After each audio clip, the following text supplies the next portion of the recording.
Olá, bem-vindo ao curso de Introdução ao Geoprocessamento com TerraView ou QGIS. Eu sou Imar Lopes, instrutor desse curso na modalidade online oferecido pela CELP. Muito bem, parte 1, aula 1C. Então essa é a terceira parte dessa primeira aula, onde a gente está vendo aí alguns conceitos, mais importantes aí do geoprocessamento. Então aqui a gente vai falar um pouquinho sobre formatos e fontes de dados. Bom, mas para isso vamos dar aqui uma pincelada nos principais componentes de um sistema de informações geográficas. A primeira coisa é você ter um hardware, uma máquina, um computador, um desktop, notebook, enfim, vamos ver aí um pouquinho deles. A questão do software, os programas aplicativos, você pode tanto baixar da internet ou eventualmente instalar de algum dispositivo, Os dados geográficos, que será o enfoque nessa aula aqui, tanto os dados geográficos na forma de mapas ou imagens e também atributos descritivos. Processos e métodos, que são fundamentais aí para desenvolvimento de um bom trabalho aí com sistemas de geoprocessamento. E os usuários, em geral, que vão fazer uso das ferramentas aí do sistema todo desenvolvido, Bom, a questão de hardware, então, você tem aí desde microcomputadores, servidores, notebook, tablet, celular, e basicamente você vai ter aí o Windows, que a maior parte dos SIGs desktop utilizam aí o Windows, mas tem também na maioria desses SIGs você encontra a versão para Mac, tá? E também para Linux. E tem, dependendo do aplicativo, você tem a possibilidade de rodar também no celular, num Android ou num tablet, principalmente para fazer coleta de dados em campo, enfim, tem alguns aplicativos que utilizam o sistema operacional aí Android, Bom, a questão de software, você tem aí, eu procurei dividir aqui aqueles que são totalmente gratuitos e aqueles que são pagos, Então, no nosso curso a gente vai estar utilizando aqui TerraView e QGIS, mas tem também aí o Spring, que é o outro produto do INPE, tem os sistemas gerenciadores de bancos de dados, que é o Postgres, MySQL, e no caso do Postgres, a gente vai utilizar a extensão espacial PostGIS, E no caso aqui do QGIS, a gente vai ver que inclusive o Saga e o GRESS, que está aqui, podem ser executados as suas funcionalidades aí de dentro do ambiente do QGIS, tá? E tem outros aí como o SIG, GVSIG, OpenJump, Cosmos e assim por diante. Mas tem outras opções também aí gratuitas. E as pagas eu coloquei o campeão deles aqui, que é o ArcGIS, MapInfo, e tem também a banco de dados, o Oracle, o Pix 4D, muito utilizado aí para levantamento de dados, processamento de imagens com drones, o Envy, PCI, ambos aí para processamento de imagens, de sensoriamento remoto. E o Image, que também é comercializado junto aí com o ArcGIS para essa parte de processamento de imagem. Tá? Mas esses daqui da direita, normalmente aí você vai ter que desembolsar um recurso para trabalhar com eles. Bom, a questão de processos e métodos, isso é só para chamar a atenção, que num ambiente de geoprocessamento, mesmo você estando trabalhando sozinho, você tem que se organizar, você tem que definir os locais onde serão armazenados os dados matriciais, os dados vetoriais, aonde que ficam armazenados, se vai ficar dentro de um banco, se vai ficar dentro de arquitetura de arquivos, e os processos que serão executados, a sequência aí de processamento que você vai executar. E se você tiver numa corporação, numa empresa que tem várias pessoas, aí sim essa coisa tem que estar muito bem organizada, tem que ter todos os processos bem definidos, para chegar no final você ter um produto realmente que possa ser usado e compartilhado com os demais colegas da sua empresa. seria muito ruim se um departamento de uma empresa prepara algum dado geográfico ali, que depois outro departamento ele vai ter que levantar tudo novamente, porque não foi pensado, né, a maneira de organizar aquele dado para que outras pessoas se beneficiem da mesma informação, né? Então, nessa coisa do ambiente corporativo, é muito importante dar a metodologia, né, e os processos usados aí na elaboração dos mapas estarem bem definidos aí e claros, para que não haja produtos aí que não sejam úteis, né? Bom, na questão dos usuários, você tem uma gama de usuários aí, né? Desde do gerente da empresa, o presidente lá da empresa que vai solicitar alguma demanda, né? E aí os seus gerentes aí da área de TI, de geoinformação, vai então requisitar para o corpo técnico o levantamento, a aquisição, o processamento, a elaboração dos produtos, né? E depois distribuir isso para que outros usuários também possam utilizar, ou mesmo os usuários externos aí poder através de internet ou de intranet mesmo poder estar consultando o que foi produzido num ambiente corporativo. Mas lembrando que você aí, como um aluno de pós-graduação, mestrado, doutorado, muitas vezes você está fazendo o papel de todos esses usuários aqui, né? Você é o próprio administrador, você é o próprio gerente, você é o próprio técnico e você é o próprio usuário final da informação que você está gerando para produzir sua dissertação ou sua tese, né? Bom, na questão dos dados, eu dividi aqui em dados geográficos e atributos descritivos, né? E eu coloquei em negrito aqui os principais, a gente vai falar de todos esses daqui, né? Mas eu coloquei aqui também DXF, DWG, porque tem muitas prefeituras que ainda têm bases de dados nesse formato de CAD. Mas com pouco esforço dá para fazer um aproveitamento total desses dados e trazer para dentro de ambiente de SIG, né?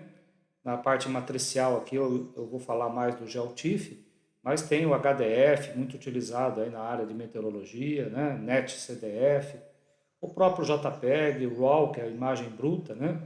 Alguns softwares de processamento de imagens trabalham com esse formato de RAW data, né?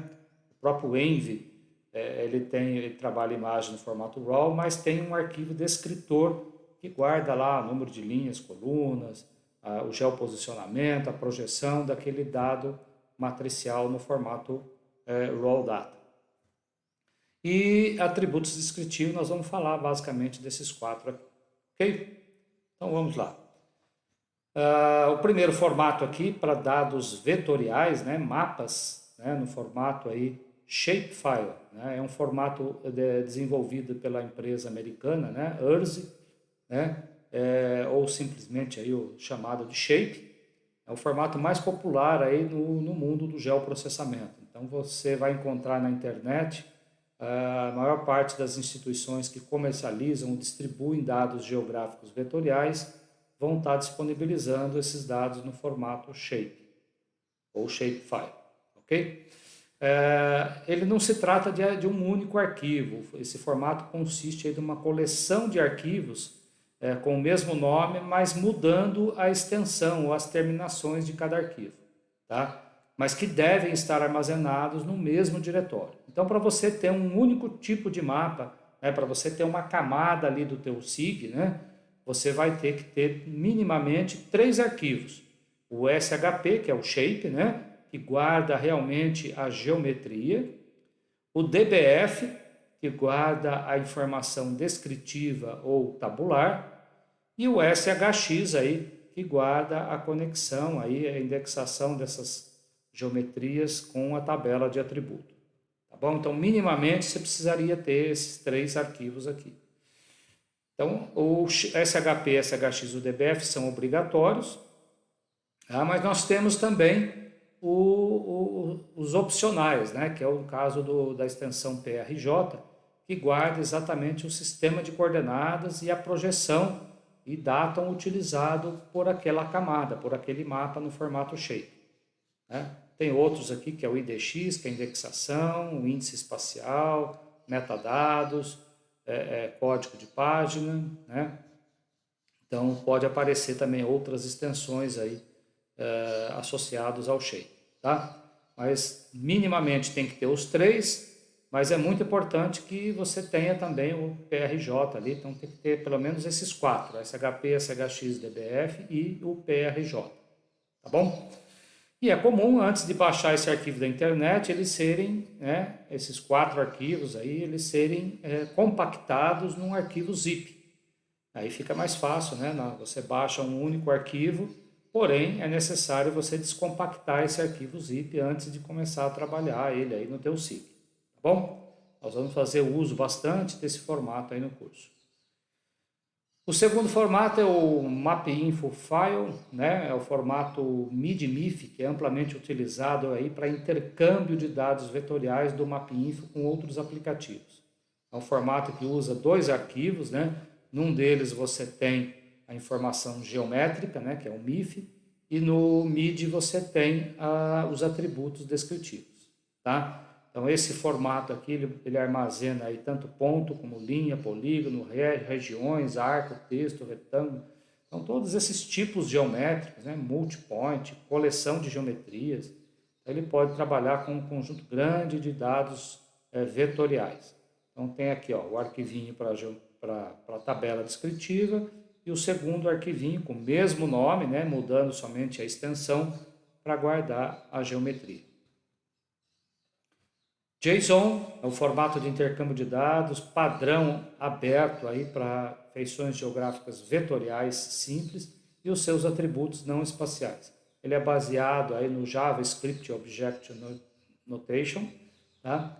E é um formato para codificar uma variedade de estrutura de dados geográficos. Então, ele suporta também todos esses tipos aqui, ó, ponto, line string, polígono, múltiplo pontos, multiline string, multipóligo. A gente vai, inclusive, no nosso curso aí falar sobre esses tipos todos aí, que são padrão aí também no QGIS e no TerraView, né? Aqui no caso do JSON, perceba que é um único arquivo com essa extensão. Dentro dele aí você tem a geometria e a parte descritiva num único arquivo. O KML, eu acho que talvez vocês já conheçam mais aí, né, que surgiu lá do Google Maps, né? É uma linguagem baseada em código XML para expressar anotações geográficas e visualização de conteúdo, né? Principalmente nesses ambientes web, né? Para mapas 2D, 3D, foi desenvolvido pela Google Earth, né? Só que dado a importância dessa empresa, né, da Google, esse formato foi trazido para dentro do padrão internacional do OGC, que a gente vai falar também aí mais na frente no nosso curso. Vocês vão ver que o KML e o KMZ passam a ser aí padrões de interoperabilidade também para sistemas de geoprocessamento, ok? E o KMZ, né, nada mais é do que o próprio KML compactado, ok? Então, dentro de um único arquivo, você tem ali uma ou mais camadas, né? Na verdade, ele suporta várias camadas e aí você tem a parte descritiva e a parte de atributos no mesmo arquivo.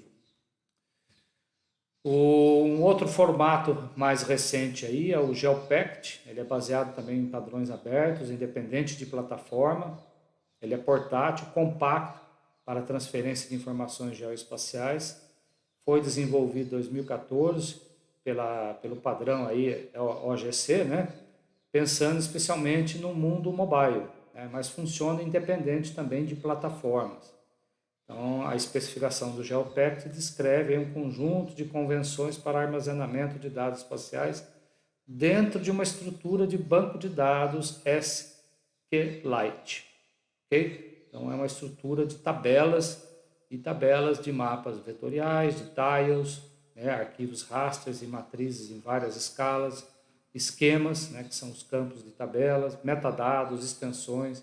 Então, ele guarda também vários tipos aí Então, na verdade, você pode projetar todo o teu trabalho, colocando todas as camadas, a toponímia, a legenda, as cores e o próprio projeto que você desenvolve lá no QGIS, né? Você pode colocar aí dentro desse formato GeoPact. E aí você entrega para o usuário um único arquivo.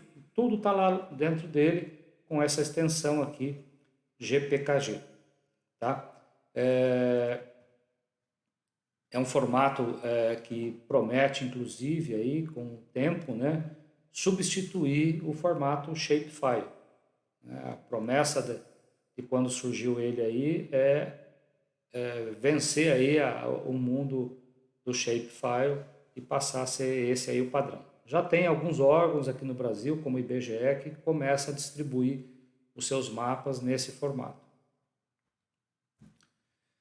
O formato CSV, né, arquivo texto ASCII, separado aí por ponto e vírgula, né, você pode ter a parte descritiva e também a parte, né, vetorial, utilizando o formato WKT. Isso é, você representar uma geometria de ponto, de linha, de polígono, multiponto, multiline string, enfim, os vários tipos geométricos aí, né, como uma das colunas separado ali por ponto e vírgula dentro do arquivo CSV. Tá? E para a parte matricial, nós temos o GeoTIFF, que é um arquivo aí para representação matricial que permite embutir ali a informação de coordenadas, metadado ali das projeções, o elipsoide, né? Tudo que precisa ali para você ter essa imagem georreferenciada em qualquer software de geoprocessamento. Ele é compatível aí com o TIFF versão 6, né? Os arquivos TIFF armazenam inclusive uma ou mais camadas de imagens. Então eu posso ter várias bandas de um mesmo satélite armazenadas dentro do mesmo arquivo GeoTIFF. Inclusive nós vamos ver no nosso curso como fazer a composição, né? Eu pegar as bandas que vêm normalmente separadas, cada um num arquivo TIFF, e integrar todas elas dentro de um único arquivo.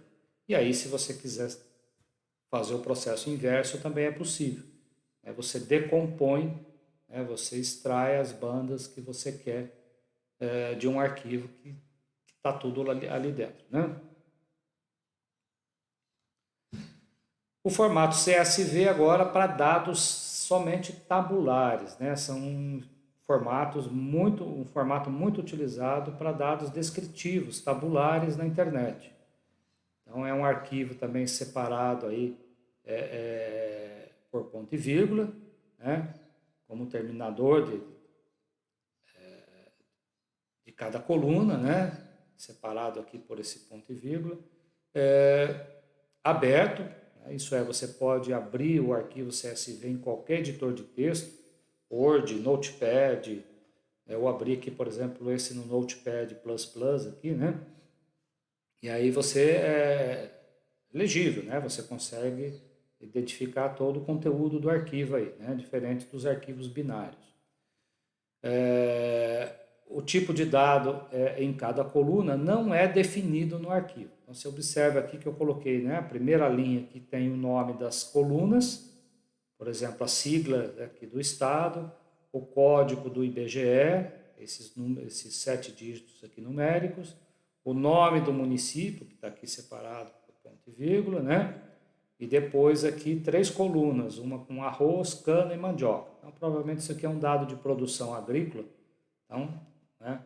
E quando você não tem a informação naquele município, né, você pode deixar em branco, mas é bom colocar aqui todos os pontos e vírgulas para definir exatamente o número de colunas que você tem nesse arquivo.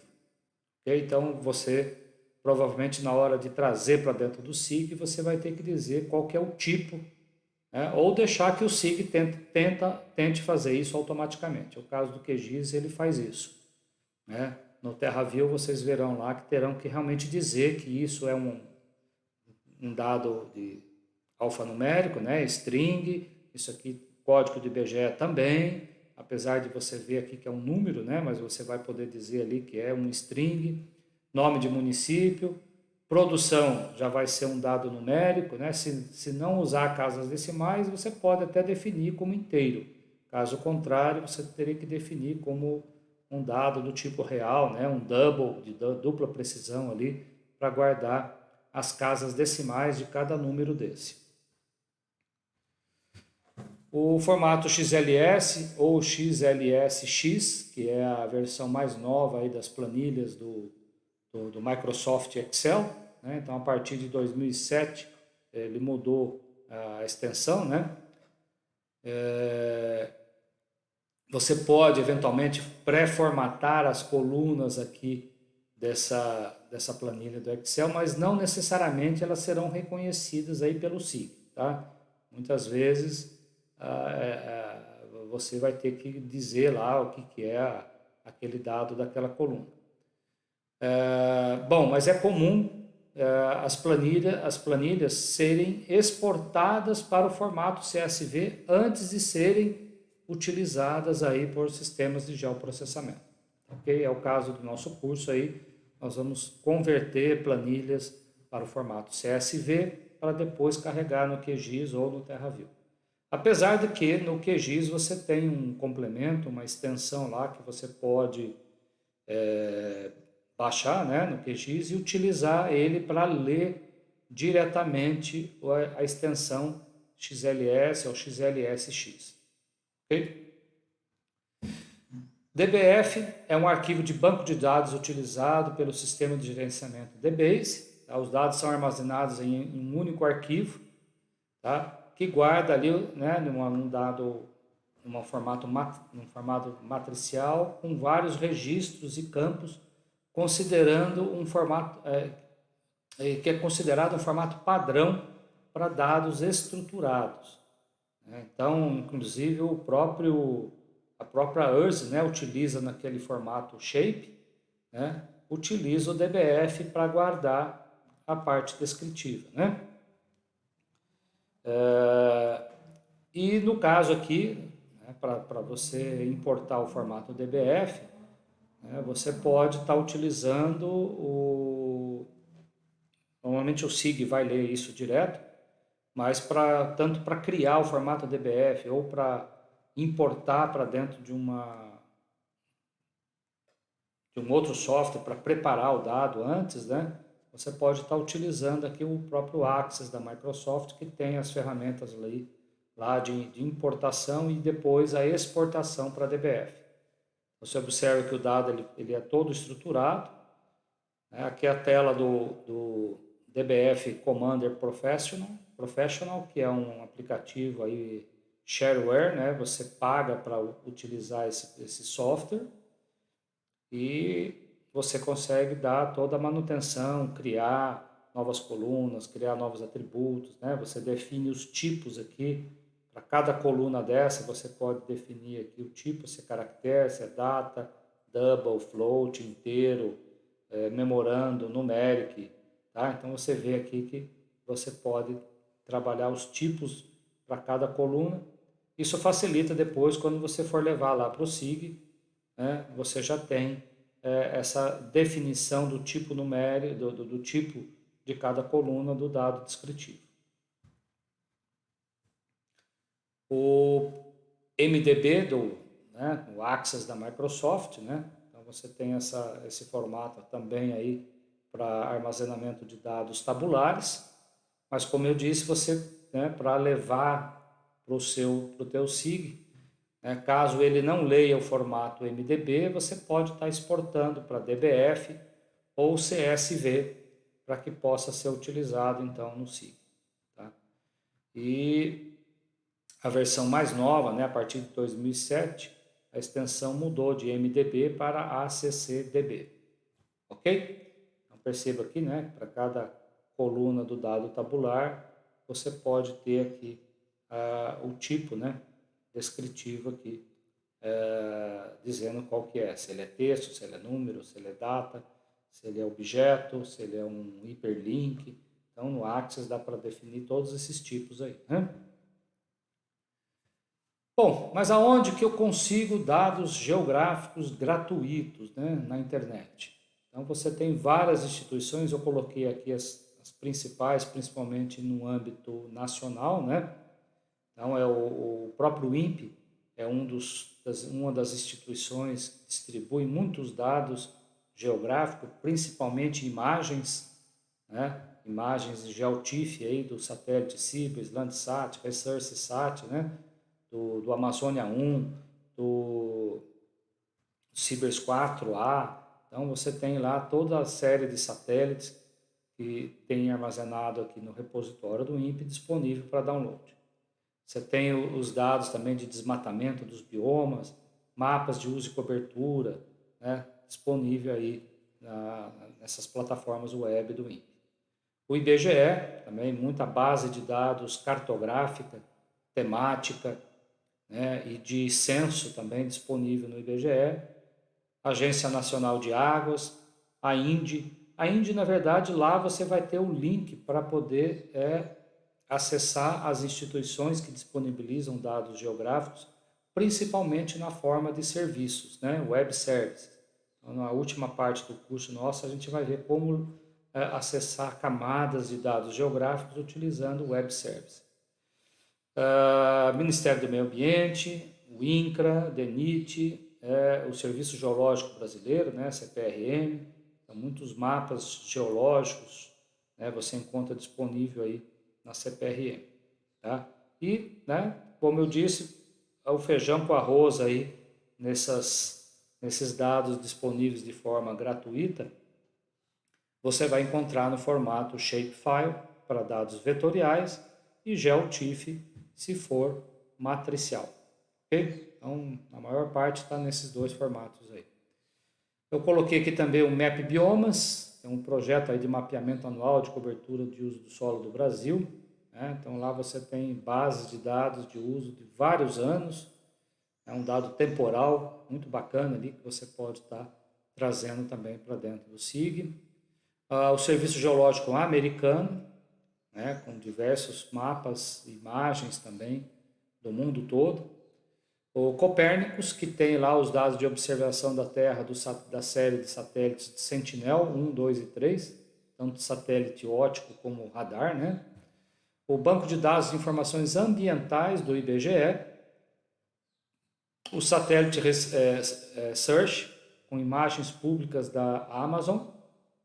Lá você vai ter as imagens do Landsat 8, Sentinel-2 e do Cibers brasileiro. O Geoportal do Distrito Federal, que eu coloquei aqui, né, no caso de Brasília. E, como eu disse, a maioria deles aí tudo em TIFF ou Shapefile, né?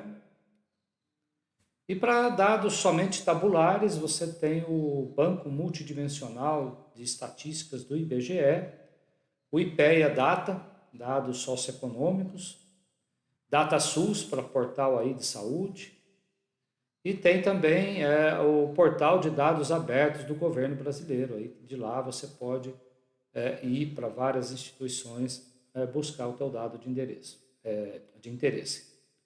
Né? E claro que isso tudo no âmbito nacional, mas você tem no nível ali estadual e até municipal sites específicos aí que você pode estar buscando também outros dados geográficos e também tabulares.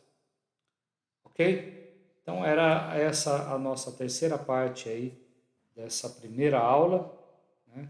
Apenas teórica, né? Ainda não entramos nos exercícios dessa primeira parte do nosso curso. Ok? Então, se gostaram, dê um joinha e até a próxima videoaula.